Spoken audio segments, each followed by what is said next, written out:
Yo, what's going on, guys? Welcome back to the channel. Today we're going to be showing off a DDD deck for 2022 using the new card, the DDD Amnesty King Doom Makina, as well as another trap card, but this is basically the big highlight of the DDDs going in the future for 2022.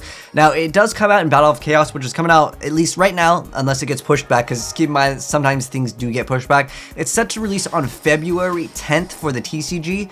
This card is insanely powerful, though. DDD Amnesty King Doom Makina is definitely going to be shifting up the metagame for DDDs because it's such an amazing card. So let's go over how you actually summon it. It is a Pendulum Exceeds monster, but more than likely you're just going to be using it for the monster effect. It's pretty much you summon it and it's pretty much game for a lot of different decks if they can't deal with it very fast. So it does require 2 level 10 Fiend monsters to summon it, but you can exceed summon this card by using a DDD monster you control as material. And then you transfer its materials to this card. But on top of that, you can only control one of them, so that's like kind of the nerf with it, but it's still insanely powerful. It's once per chain, you get to detach 2 materials from this card to negate a opponent's monster effect, and that's not a once per turn, it's once per chain. Or instead of detaching 2 materials, you can actually destroy a dark contract, so that allows you to actually negate multiple times. A lot of times with Yu-Gi-Oh cards this day and age, all of the card effects are like once per turn, but this is once per chain, so you can still activate its effect multiple times, as you guys will see in the next duel over here. It's just so dang powerful, and the fact that you're gonna always pretty much have at least something to pop lets you take your opponent's monsters, and I'm just gonna go ahead and roll the next gameplay here.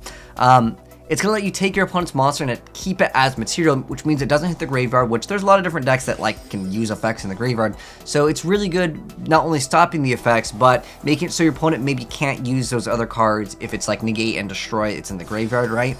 And so a lot of times with DDDs, they can actually throw this board up quite consistently. Now, I would say DDDs is a deck that definitely wants to go first, but can it deal with boards? Potentially, yes, but I would say it's definitely a deck that you want to be going first in because there's so many interesting things with like the deck in terms of combos. In fact, a lot of people don't know how to play against DDDs, but I still think it's a very good deck. It's one of the few decks in Yu-Gi-Oh that I would say still lets you link, exceed, synchro, fusion. Like there's so many options for this archetype and so many different boards that you can end off on. But nowadays, it's definitely going to be wanting to make this card every single turn because it's so powerful. I mean, you're able to get multiple negates out of one card.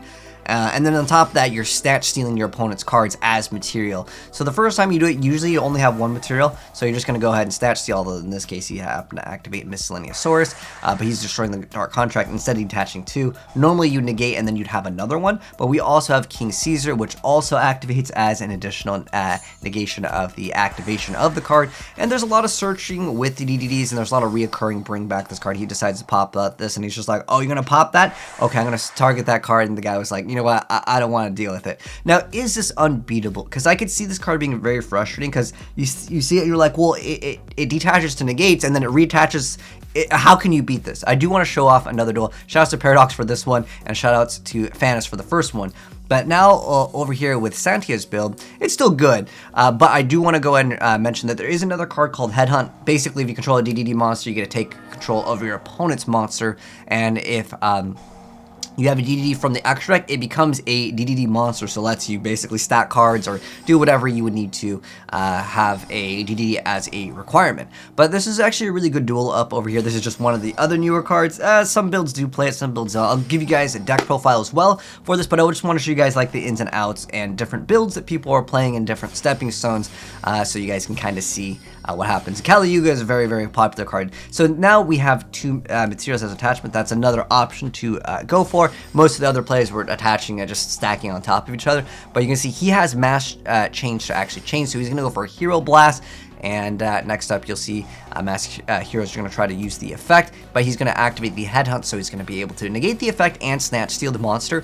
But remember, this card can negate multiple times, so he's going to go for Ferris. Makina is going to go ahead and say, no, I want to attach that card. Now he has another negation. You can see where I'm going with this. Like, this card is just insane, but he's going to be able to chain. He had a lot of, like, other cards to actually chain to it, so, like, luckily for the hero player, and on top of that, he's got the Dusted Gold, so he's going to be able to combo that even harder. So the deck is not what I would consider unbeatable, but I know it could feel very frustrating to deal with this, but watch what this hero player pulls off. He's got the polymerization, he's going to go make Sunrise, he's got Liquid's effect over there, getting the additional search and the extra draw power. Mally going to be coming out, and then we got Rhoda coming out as well. And then he's playing, I haven't seen anyone play fake hero, but hey, he's pulling off. He's gotten Stratus's effect so many times.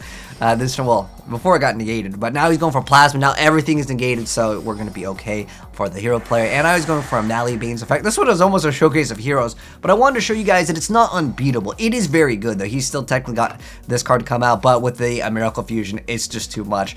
You can overpower the deck, as you guys can see, but I did want to give you guys a brief little deck profile. I'll include it over in the Discord for like the one-click download, but I want to give you guys an updated DDD deck profile, because it is one of the more interesting archetypes, I would say, in the game, because again, it uses so many different things in the extra deck. So I'm going to mouse over the cards relatively quick. I'll mention any of the newer cards, like the DDD Eulogy King Vice Requiem. This is another one of those newer cards. This is OCG only. Then we have Griffin. Most of these are just used for adding another card, or this one technically has a pendulum effect of getting a boost, but this one is just another free special summon, as long as you control another DD monster. And if it's pendulum summon, you can discard one, and then you gotta draw a card.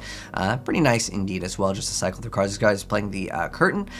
There's, again, for DDDs, there's lots of different builds for the deck, but I basically kind of went over the combo via so many different builds over here. You can see this one's playing Upstart. We got Droplet. Like I said, the deck definitely is a go first deck, I would say, but it's not impossible to go second and still pull off some good combos. You basically just have to combo through your opponent's negations is what you really got to do. And this card is so good. The Griffin card, definitely awesome. And then we got another Vice Requiem. Kepler is pretty much the go-to card.